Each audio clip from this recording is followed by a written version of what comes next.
Je vais parler de vieux sujets pour moi, puisque ça fait un quart de siècle que j'ai fait ma thèse, donc évidemment, je n'ai pas tout ça de totalement frais. Ça peut avoir l'avantage du recul, évidemment, mais néanmoins, vous m'excuserez si, par moment, je suis un peu moins précis que j'aurais pu l'être il y a quelques années. Vous venez d'expliquer, il y a 2 secondes, que le PSA, on vient d'étudier les petits rus qui ont donné naissance au PSU. Si je reprends la métaphore, le PSA c'est presque le fleuve. C'est-à-dire que contrairement à ce qu'on pense, puisque maintenant c'est la partie la plus oubliée du PSU, celle qui est partie la plus vite, soyons honnêtes, et c'est sans doute pour ça aussi, c'est la principale composante numérique du PSU à ses origines. Alors je vais juste vous donner quelques éléments qui vont permettre de voir ça pour donner l'importance, mais assez brève. J'ai donné comme titre à ma communication, sans savoir que d'autres allaient aller sur la même chose, le PSA un parti de transition. J'ai presque envie de mettre un point d'interrogation.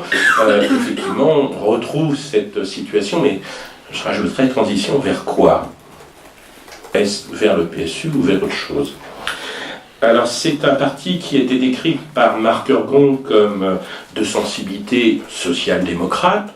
Le texte, cette appréciation, on pourrait fortement la discuter. Alain Bergogneau serait ici aujourd'hui, nous aurions un beau débat sur la question. Toujours est-il qu'il a constitué en 18 mois une organisation forte d'à peu près 8500 adhérents réels. J'ai eu sous les mains, en son temps, les tableaux du trésorier, j'ai eu une partie des cartes, j'ai rencontré pas mal de monde à cette époque-là. Il n'y avait pas d'archives publiques qui permettaient de travailler, donc j'étais obligé d'aller chez les militants, d'aller voir les militants, d'essayer de récupérer des archives, ce qui était évidemment une expérience assez extraordinaire pour un historien, c'est-à-dire que je ne travaillais pas sur des sources mortes, mais avec l'inconvénient, effectivement, de ne pas pouvoir croiser, particulièrement avec des archives publiques. Donc, je vous disais, 8500 adhérents, environ 60% des effectifs du PSU. Il a donné également, pour donner un autre chiffre, environ 60 membres du CPN du PSU, si on se place avant 68, et peu après, soyons honnêtes. Et ceux qui restent après, c'est surtout les jeunes, genre Rocard pendant quelques années, Yves Tavernier, quelques autres que vous avez sans doute connus. Donc il est né, ce parti, à partir d'une scission minoritaire de la SFIO, très minoritaire, soyons honnêtes, du temps où il était une tendance de la SFIO, ce qu'on a appelé la minorité socialiste dans cette période-là. Il représentait 10 à 15% des mandats dans le meilleur des cas. Et tous, évidemment, comme il est de tradition, ne sont pas venus au PSA. Il y a 2 types de déperdition, ceux qui sont restés à la SFIO et comme toujours ceux qui votent avec leurs pieds, c'est-à-dire ceux qui s'en vont. Et on sait que dans n'importe quelle scission, c'est quelque chose d'important. Mais donc on arrive à 8500 adhérents qui ne sont pas tous venus de la SFIO. Alors je me suis amusé à vous faire un petit tableau, on pourra peut-être en discuter tout à l'heure, d'une 50aine de personnes. J'ai choisi à la fois les membres du CPN des premières années, plus des personnes qui ont compté dans la vie de cette organisation, qui n'étaient pas forcément membres du CPN, et vous verrez donc là aussi une certaine qualité de gens. J'ai essayé de voir dans quel camp, entre guillemets, ils se déterminaient au sein de la SFIO. On reviendra sur tout ça tout à l'heure. Ils ont agrégé donc autour d'eux des mondésistes et puis d'autres gens venus d'ailleurs. Donc je vais essayer de voir quels hommes, quelle culture et quel réseau le PSA a apporté au PSU et pourquoi il ne s'est pas imposé. Parce que c'est quand même la question, alors qu'ils étaient 60% des effectifs, et pourquoi la plupart sont rapidement partis. Alors, l'apport en cadre militant et réseau, je dirais que le PSA a hérité, alors à la faveur de l'opposition à la guerre d'Algérie dans un premier temps, puis de l'opposition autour de De Gaulle dans un deuxième temps, d'une fraction de l'appareil socialiste, appelons les choses par leur nom. On a au PSA une quarantaine d'anciens députés, on a également un bon nombre d'anciens membres du comité directeur, On a des conseillers généraux, on a d'anciens secrétaires de fédération. Bref, ce n'est pas une scission minime. Et de ce point de vue-là, je crois que la seule comparaison qu'on pourrait faire en termes d'importance dans l'histoire de la SFIO au niveau de l'appareil, c'est la scission néo-socialiste de 1933, excusez-moi, et pas du tout la scission pivertiste ou les scissions ultérieures de 47 et autres. Hein. Alors, donc, ça a été un regroupement, certes, mais un regroupement partiel des minoritaires, hein, de ces gens donc, qui ont été opposés à la guerre d'Algérie, avec quelques exceptions. On va pouvoir avoir par exemple un Tanguy Prigent qui a joué un rôle important dans la SFIO, qui était resté fidèle à Guy Mollet personnellement, même s'il était sans doute dérangé par ce qui se passait en Algérie, et qui va rejoindre. Donc, comme toujours, à chaque nouvel épisode, les regroupements, les fractionnements se font, et quand on suit des itinéraires individuels, on voit qu'on n'a pas un ruisseau entier, qu'on n'a pas une logique totale, qu'il y a des logiques d'hommes, des logiques d'appareil, évidemment, tout ça. Alors, dans la vieille maison, donc, j'avais décompté 8 anciens ministres ou secrétaires d'État, 16 membres ayant appartenu au comité directeur depuis 1944, sur les 87 survivants en 58, ça fait quand même une belle proportion, 3 anciens présidents de groupe parlementaires, 34 ex-députés, auxquels on peut rajouter d'anciens députés de la Troisième République, 6 sénateurs, 6 conseillers de l'Union française. Vous voyez, c'est quand même une vraie rupture au sommet qui s'est passée, même si elle est limitée. Hein. Presque tous les membres de la direction du PSA ont été à un moment ou à un autre responsables départementaux, au moins dans un bureau fédéral, et ils ont appartenu aux commissions exécutives, etc., etc. Alors, ça c'est pour le courant qui vient directement de la SFIO. À côté, il y a des courants qui ne viennent pas de la SFIO aussi directement, qui parfois y étaient passés, sont partis, reviennent, etc. Donc, on a parmi eux les mendésistes, c'est évidemment les plus connus, ils arrivent tardivement, les discussions se font assez tôt, ça se fait à partir de l'échec en fait de l'Union des forces démocratiques, qui était une tentative de créer une opposition démocratique. On refuse Mitterrand, vous le savez, mais on accepte Mendès France. Et Depreux, qui veut à tout prix élargir son parti avec l'UGS et avec d'autres, veut rééquilibrer avant la naissance du parti, et donc tient absolument à l'entrée des mendésistes. Ça fera partir quelques personnes, dont quelques trotskistes, comme on l'a dit tout à l'heure, mais donc avec Pierre Mendès France rentre donc ce qu'on appelle le CAD, le Comité d'Action Démocratique, qui a été fondé après la mise hors du Parti radical, ils ont été chassés, et c'est quelques centaines d'hommes probablement, quelques députés également, Charles Elournu, Léon Nagnan, etc. Des réseaux aussi, le réseau du Club des Jacobins, qui était assez important, des réseaux francs-maçons également. Je donnerai qu'un autre nom d'ancien député important, qui s'appelle Paul Anxionaz, et qui sera un moment grand maître quand même du Grand Orient de France. Et puis, leur adhésion, on le sait, a été difficile, mais ça a déjà été évoqué lors d'une séance précédente, je pense. D'autres apports républicains, c'est surtout ce sur quoi je voudrais insister. Je dis républicain pour faire large. Ça serait plutôt ce qu'on pourrait appeler la mouvance socialiste traditionnelle. Alors, il y a des croisements amusants. J'en parlais tout à l'heure avec Georges Gontcharov, des gens qui sont partis de la Jeune République. À un moment, quand le PSA se crée, ils passent au PSA, puis ils rentrent. PSU ensuite, mais côté PSA, là encore, c'est ces petits mouvements individuels intéressants, et c'est pas des gens du tout négligeables. Et puis, surtout, on a les enseignants. Parce que le PSA n'aurait sans doute pas existé sans, ou pas existé, pas sous cette forme-là en tout cas, sans la pression des syndicalistes enseignants.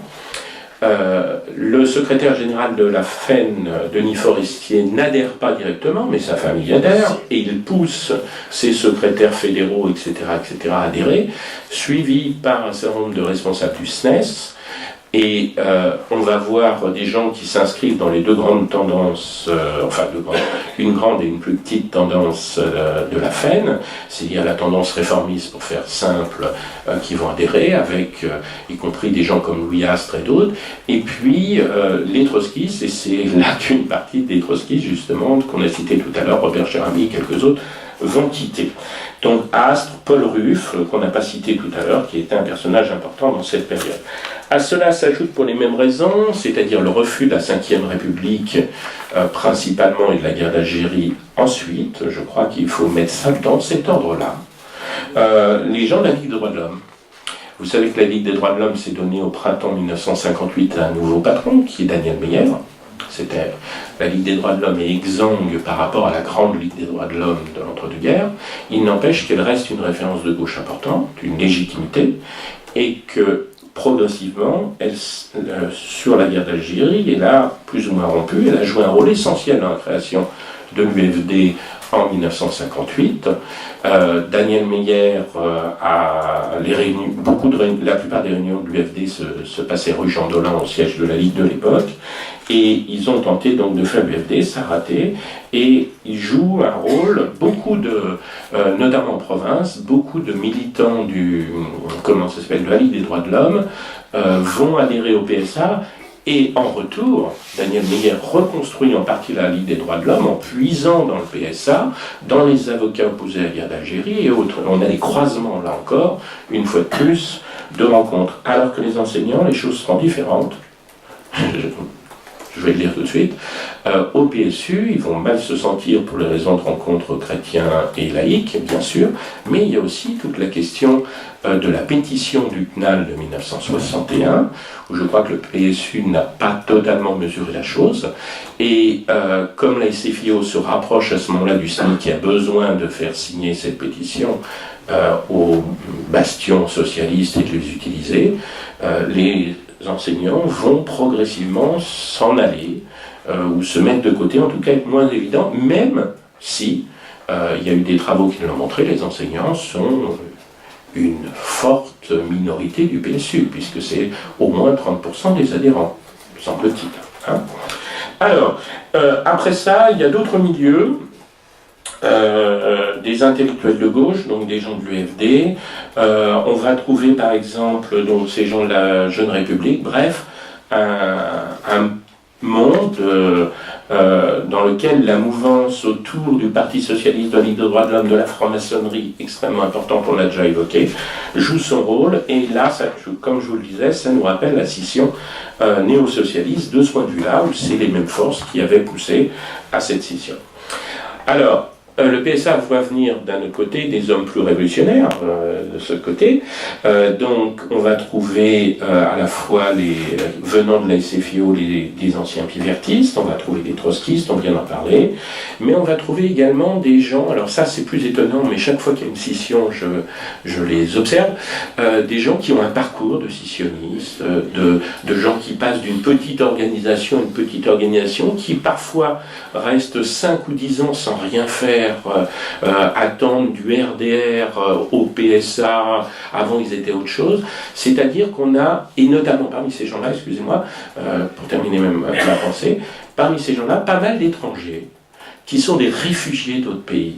Et je constate leur présence assez importante dans les sections parisiennes du PSA, de gens qui étaient, alors soit par exemple des juifs émigrés liés au Bund, toute une kyrielle de militants internationalistes qui à un moment se retrouvent dans cette famille. Bref, au total, le PSA apporte quand même des militants qui ressemblent néanmoins à ceux de la SFIO avec leur tradition. Et c'est là que va se poser le problème, qui ne sont pas les mêmes traditions que ceux de l'UGS. On décalque également les zones de force et de faiblesse plus ou moins de la SFIO. Je me suis amusé à vous donner des cartes. Alors on ne trouve pas les grandes zones de force de la SFIO. Hein. Les grosses fédérations ont résisté, les Bouches-du-Rhône, les Bouches-du-Nord, comme on a pu dire à d'autres moments, Nord-Pas-de-Calais, Bouches-du-Rhône ont très peu scissionné. Par contre, on va trouver un petit représentant de la SFIO dans le sens où on voit surtout les zones de grande faiblesse de la SFIO ne sont pas représentées au PSA, c'est pas une surprise. Particularité, alors que dans la SFIO, la fédération de la Seine n'est pas particulièrement importante, évidemment dans le PSA, puis dans le PSU, ça sera la fédération majeure. Quelques autres particularités, la place de la Bretagne, qu'on connaît l'histoire du PSU. Et il est sûr que le PSU est hérité en partie des Ardennes d'André Viénot, de la Haute-Garonne avec ces deux courants qui nous ont été présentés ce matin, à la fois ceux qui étaient partis à différents moments et ceux qui sortent avec Raymond Balliot. Enfin bref, on hérite quand même largement du point de vue local, si j'ose dire, de cet héritage SFIO dissident. Voilà. Donc il n'y a pas une vraie continuité géographique. Alors, deuxième point que je voulais traiter, en essayant d'aller peut-être plus vite, c'est le pluralisme politique d'un PSA qui s'avère en fait sans cohérence idéologique. Les scissionnistes, en effet, ne correspondent pas à un courant homogène de la SFIO. Vous savez que la SFIO était un parti qui, dans l'entre-deux-guerres, était organisé en courant. Dans l'après-guerre, les courants sont interdits. De fait, ils existent plus ou moins. Mais ici, on n'a pas un véritable courant homogène, et dans la liste que je me suis amusé à vous faire, alors j'ai essayé de reconstituer une vieille liste que j'avais faite, mais j'ai plus mes notes de thèse parfaites, des 50 principaux dirigeants du PSA, je les ai classés façon Vidal-Naquet, qui analysait l'opposition à la guerre d'Algérie. Il avait distingué 3 grands groupes. D'une part, ce qu'il appelait les bolcheviks, les marxistes, qui étaient pour l'indépendance algérienne par principe, etc. Ensuite, les Dreyfusards, la Ligue des droits de l'homme et beaucoup d'autres. Et puis, enfin, les tiers-mondistes. Le troisième courant étant assez peu représenté au PSA, soyons honnêtes, à part une figure majeure, qui est celle d'André Philippe. Je vous rappelle qu'André Philippe avait cette phrase merveilleuse, mais où sont les... Comment ça s'appelle? Je retrouve plus la phrase, évidemment, c'est stupide. Mais où est le Christ aujourd'hui souffrant? C'est dans le tiers-monde. Hein. Donc on a quelques représentants du courant tiers-mondiste, mais si on regarde bien, on a vraiment des gens qui appartiennent à différentes familles politiques. Alors j'ai essayé de les classer, tout ça n'est pas parfait. Pour certains, j'ai un peu de mal à les classer, donc je ne l'ai pas fait. J'ai pas voulu trop tirer la corde. Donc les bolcheviks, ceux qui se réclament du marxisme, existent à SFIO. Alors je vous rappellerai que Victor Fay s'en est réclamé jusqu'à la fin. On a des vétérans trotskistes, Pierre Rimbert, qui s'est toujours voulu marxiste, je vous le rappelle, Paul Parisot. Maurice Laval est-il toujours de cette sensibilité? Je ne suis pas sûr. Jean Rousse s'en réclame toujours, je passe beaucoup d'autres. Et il côtoie à la SFIO puis le PSA des gens qui se situent à la gauche de la SFIO sans forcément se définir comme marxistes. C'est pour ça que j'ai fait cette petite différence sur mon truc. Hein, je prends des Jean Charlot, Antoine Mazier, Louis Astre et quelques autres. Alors les Dreyfusards, jaurétiens et blomistes, si j'ose dire, Gilles Candard me pardonnera, sont plus difficiles à définir, mais on les retrouve là. On a les héritiers des Léon Blum, une partie d'entre eux tout au moins, Daniel Meyer, Robert Verdier, André Viénot, qui a un parcours politique plus compliqué, mais qui est absolument passionnant. Donc on a là aussi des gens qui souvent avaient eu un rôle important dans la résistance socialiste, ou autre, puisqu'on va aussi retrouver par exemple Alain Savary, qui est un peu plus compliqué, Maurice Klein, Charles Lucie, tous ces gens-là, on peut, me semble-t-il, les mettre là-dedans. André Oriou, qui a un parcours personnel également, venant du christianisme social, mais qui finit par arriver ici. Et puis il y a des gens qui sont difficiles à classer. Oreste Rosenfeld, par exemple, ce magnifique personnage, qui est un vieux menchevique, donc un social-démocrate, mais qui se veut toujours marxiste. Il y aura une controverse le PSA va jouer la controverse Jaurès-Gued en faisant affronter Oreste Rosenfeld et André Philippe. C'est pas exactement la même chose néanmoins, mais on rejoue un petit peu ça. Rosenfeld est quelqu'un qui était très proche de Léon Blum, mais qui fréquente d'autres milieux et qui a été un des pivots essentiels de la construction de la minorité contre la guerre d'Algérie. C'est le cœur, avec son ami André Seurat, qui était l'animateur de la tendance sur le terrain, beaucoup plus que Michel Rocard qui l'a été un été, c'est eux deux qui ont vraiment été les pivots. Rosenfeld est un personnage compliqué qui meurt en 64. Alors André Philippe est inclassable, charnière de diverses sensibilités, et puis moi j'aurais mis des gens comme Édouard Depreux et quelques autres dans le vieux centre de la SFIO, c'est-à-dire des gens qui sont plutôt un peu à gauche, mais qui ont pu accepter la troisième force. Et on retrouve là aussi des gens de vieille tradition guédisme, mais un peu amollis, comme Mireille Haussmann. J'ai parlé peu de noms de femmes, parce que malheureusement dans cette histoire il n'y a pas beaucoup de femmes, mais je tiens à saluer des figures comme Mireille Haussmann, qui était très décriée comme laïcarde certainement, André Viennot et quelques autres qui sont des très très belles figures féminines. Alors les scissions précédentes étaient marquées par des cohérences. Hein? Madeleine Lagrange, mais Madeleine Lagrange n'a pas un vrai rôle, elle est plutôt dans le rôle malheureusement un peu de la femme potiche. Hein, on nous a évoqué ça tout à l'heure. Alors elle y croit, c'est quelqu'un de sincère, mais c'est pas une militante, Madeleine Lagrange. C'est une figure, c'est autre chose, et c'est une belle figure, mais c'est une figure. Donc les scissions précédentes étaient marquées par une cohérence idéologique généralement. Le PSOP a sa cohérence, alors pas totale, mais c'est quand même une vraie cohérence de gauche.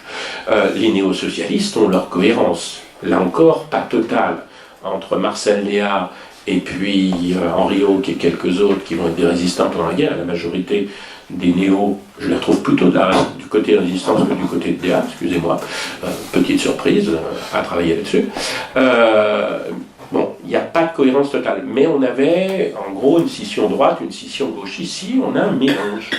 On a un mélange, un manque de cohérence. Si vous rajoutez là-dessus qu'ils retrouvent des vieux amis qui se trouvent à la Nouvelle Gauche et autres, qui s'entendent très bien, comme Yves de Chézel et quelques autres, vous voyez le patchwork idéologique et la difficulté que vont avoir ces gens à faire corps, à créer en 1 an et demi une logique d'appareil, d'organisation pour faire face à ceux qui viennent de l'UGS, qui eux ont été plus structurés pendant la période précédente, par certains côtés, même si c'était compliqué. Donc un caractère composite, des sensibilités des réseaux qui sont complexes. Hein, voilà. Alors le ciment de la minorité du PSA, en fait, il est conjoncturel. C'est la lutte contre la guerre d'Algérie. Une fois que la guerre d'Algérie est terminée, eh bien ces gens vont se poser des questions. Et des gens comme Alain Savary ne vont pas supporter un certain nombre de choses. Le débat sur l'insoumission, pour l'ancien français libre qui est Alain Savary, c'est pas possible. C'est pas possible. Hein, un certain nombre de pratiques ne vont pas leur aller. Donc on va avoir très vite, une fois que le ciment est parti, alors il en reste un autre. Évidemment, il y a l'opposition à la Ve République. Mais à partir du moment où on va arriver en 65, il va falloir se poser la question quel candidat à la présidence de la République, est-ce qu'il faut rentrer dans les institutions en soutenant un candidat ou pas. Vous savez qu'on a pensé un temps à Daniel Meyer. Eh bien cette cohérence va disparaître, puisque les gens du PSU vont se diviser sur ces questions, et plus encore en 67, quand il va y avoir la question de rentrer ou non dans la FGDS. Et en fait, quand on regarde, je vous ai mis les dates des départs que je connaissais, ou la dernière date à laquelle je vois les gens dans le PSU, ce qui ne veut pas dire grand-chose parfois. Quand vous regardez les dates de départ du PSU, là vous retrouvez les étapes, 62, 63, 65, 67, et à partir de 67, qui est-ce qui reste? Il reste quelques jeunes, anciens de l'UNEF, quelques vieux qui veulent garder, excusez-moi l'expression vieux, mais qui veulent garder la fibre de ce qui était leur expérience personnelle. Hein, et donc on va trouver des Victor Fay et autres qui veulent passer le flambeau à une nouvelle génération. Mais c'est tout, tous les autres, tous ceux qui pouvaient encore avoir une vie politique très active, pratiquement vont partir, les gens du PSA. Et donc le PSA va se réduire, enfin le courant PSA, si jamais il existait comme tel, ce que je serais prêt à discuter. Alors il y a d'autres obstacles à l'homogénéisation, mais je n'aurai sans doute pas le temps de le faire. Il me reste combien de temps? 5 minutes. 5 minutes. Une grande diversité sociologique et des effets de génération. diversité sociologique, d'après les échantillons connus, il y a quand même 2 fois plus de femmes au PSA qu'à la SFIO en pourcentage. C'est un parti qui est plus féminin, qui prend en charge toute une série de questions féminines, et là en lien, on a beaucoup critiqué la franc-maçonnerie, mais en lien avec la franc-maçonnerie, ces combats de l'époque, notamment sur la planification familiale, sur le droit à l'avortement, etc., qui sont des débats de loge de ces années-là, et De Preux va présider des réunions sur ce sujet. Je tiens à le rappeler, voilà, dans ces années. Donc on a plus de femmes, près d'un quart de militantes. Alors c'est lié aussi au fait qu'on a un milieu plus militant qu'à la CFIO moyenne. C'est-à-dire que c'est souvent des familles qui sont parties, des gens qui sont très engagés, beaucoup plus que le militant moyen, adhérent d'une section qui vient une fois de temps à autre et qui paye sa carte pas toujours. Là, c'est des gens plus marqués. Hein. Alors, l'image sociale du parti du PSA est difficile à cerner. On va dire que ça ressemble à SFI ou Barley de côté. C'est-à-dire que ça reste un parti assez populaire. Alors pas avec une grande implantation ouvrière, c'est clair, mais néanmoins c'est le parti de l'entre-deux, comme disait Marc Sadoun parlant de la SFIO. Hein. La région parisienne, qui n'est pas la région la plus populaire du PSA, j'ai pu avoir une partie du fichier. Le jeune parti conserve donc une base populaire. Il y a moindre importance des ouvriers, bien sûr, et des retraités, mais grand nombre d'employés, de cadres, d'étudiants, donc de femmes. Et ça préfigure par des tas de côtés l'évolution vers le Parti socialiste, me semble-t-il. Et vous voyez où je veux commencer à en venir, c'est-à-dire que le PSA me semble de plus en plus comme une transition non pas vers le PSU, ou une transition, justement il a été une transition vers le PSU, mais en fait vers le PS. C'est-à-dire qu'il a été un endroit de recours pour une série de militants qui ne pouvaient plus vivre à l'SFIO. Alain Savary est un bel exemple, Robert Verdier, qui avait décidé de plus se représenter aux élections qui allaient venir, par exemple. Ces gens voulaient continuer à militer, voulaient continuer à défendre les idées de gauche, mais voilà. Alors, c'est pas tout à fait le cas pour la génération la plus âgée, qui, comme je vous le disais tout à l'heure, on a quand même dans ce parti des choses amusantes. Ils sont partis comme classiquement les scissions, avec une partie des jeunes plus importante que celle de l'organisation mère. Hein. Dans les scissions socialistes, les jeunes partent plus traditionnellement, et on a toujours ça, avec 2 milieux très différents qui sont les étudiants socialistes et jeunesse socialistes qui n'ont rien à voir. Hein. Et le groupe Michel Rocard et les autres n'a rien à voir avec les jeunesses socialistes autonomes. On a vraiment 2 cultures, plus ouvriéristes, des questions de boutique, des questions d'état d'esprit. Enfin bref, passons. Mais il y a une part de jeunes. Mais il y a aussi une part de cette génération qui veut passer le flambeau, comme je le disais tout à l'heure. Par exemple, j'ai cité Rosenfeld, mais on pourrait parler des anciens plivertistes, on pourrait parler de Faye, on pourrait parler d'autres. Alors, je termine, je vais à l'essentiel. Donc je ne vais pas parler du noyau des étudiants socialistes que vous connaissez, qui Rocard et les autres, on connaît bien. Et je voudrais dire que le PSA, en moins de 2 ans, donc, pour aller vers ma conclusion, a constitué une organisation transitoire, hein, dont le rôle premier est d'être la principale composante du PSU numériquement, par le rayonnement de ses militants et cadres qui ont été mal utilisés. Une partie des élus qui restent dans les années postérieures, les militants ne les connaissent pas, ils ne vont pas les voir. J'étais frappé, je suis désolé Georges, mais quand tu reprends la direction du secteur, comment ça s'appelle, élection, vous ne connaissez pas la plupart des élus et vous demandez qui sont ces gens, ce machin, ce truc, c'est qui ce mec, hein. Et là, il y a une rupture, il y a un vrai petit problème d'utilisation de personnalités qui auraient pu jouer un rôle et que le parti, me semble-t-il, n'a pas su utiliser. La fusion avec l'UGS et Tribune du Socialisme a été précipitée par la volonté de Preux. Elle n'a pas laissé du coup aux anciens minoritaires la capacité de créer une culture commune. Leur passé ne le permettait pas beaucoup et là ils n'ont vraiment pas eu le temps. Et donc ça s'est avéré une organisation de transition assez superficielle, de fait. Et je voudrais terminer sur 4 facteurs qui me semblent expliquer les départs rapides. Premièrement, les effets délétères des débats à l'intérieur du PSU, les 7 tendances. C'était terrible. Hein. Les divisions internes de PSU à partir de 62, de la fin de la guerre d'Algérie, les militants du PSA n'en pouvaient plus, et ils me l'ont tous dit, tous ceux que j'ai rencontrés. C'était vraiment un rejet absolu. Ensuite, le fossé idéologique sur la question laïque, effectivement. Troisième point, les divergences sur l'unité et la recomposition de la gauche. Divergence avec Popren, par exemple, de ce point de vue-là, mais divergence surtout au moment de la formation entre 65 et 67, toute la question de la FGDS est essentielle. Et enfin, le manque de leadership et d'individualisme, et l'individualisme, pardon, pas et d'individualisme, au contraire, des cadres du PSA. À part Depreux, qui était aimé par tout le monde et qui voulait fâcher personne, qui était un personnage absolument adorable, mais qui n'était pas un chef charismatique, je le crois, les autres dirigeants issus du PSA n'ont pas joué. C'était pas des hommes d'appareil. Robert Verdier, Alain Savary, même Daniel Meyer, c'est tout ce que vous voulez, sauf des hommes d'appareil. Ils ne savaient pas s'organiser. Ils ont en face d'eux des gens plus efficaces. Je pense à Marc Ergon, pour ne pas le citer. Donc voilà. Et donc le PSU post-68 n'a plus grand-chose à voir, il suffit de regarder qui y a encore.